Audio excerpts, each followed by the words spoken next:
Hi, I'm John, the maintenance man, and today we're discussing how we contain water intrusions in basements from snow and ice melt puddling against your cinder block wall. When you go down to your basement and you find water on an exterior wall, these are some of the methods we use to control those intrusions. Some of the equipment that we use for this particular project is a 16-gallon shop vac. We do not use a filter, the shop vac hose, an extension tube, and a squeegee head, and lastly a drain pump with a hose to help us drain that tank out. And a couple of safety tips for this project is we always wear our safety glasses when operating this kind of equipment. And secondly, we don't use extension cords when working around water. It causes a hazard, and we don't want to see anyone get hurt.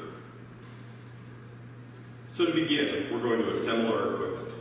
First thing we're going to do is we're going to open up our shop vac by opening these two levers on the side and seeing if there's a filter.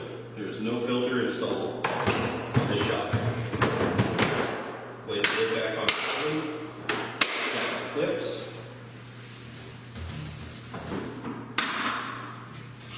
install your shop vac hose and your extension tube and squeegee. Be sure that none of the electrical components are sitting in water and plug into an approved receptacle. And now we're going to go ahead and clean up some water.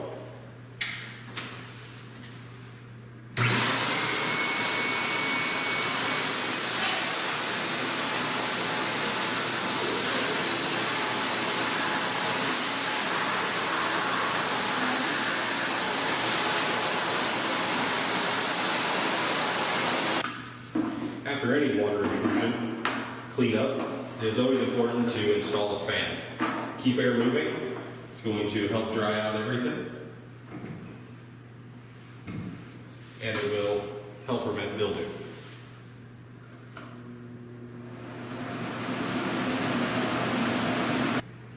After we have finished cleaning up our water, we want to go ahead and empty our shop vac. To do that, we put a standard garden hose into the sink.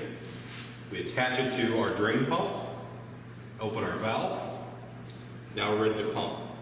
We plug in the pump to a approved receptacle, and we turn on our pump.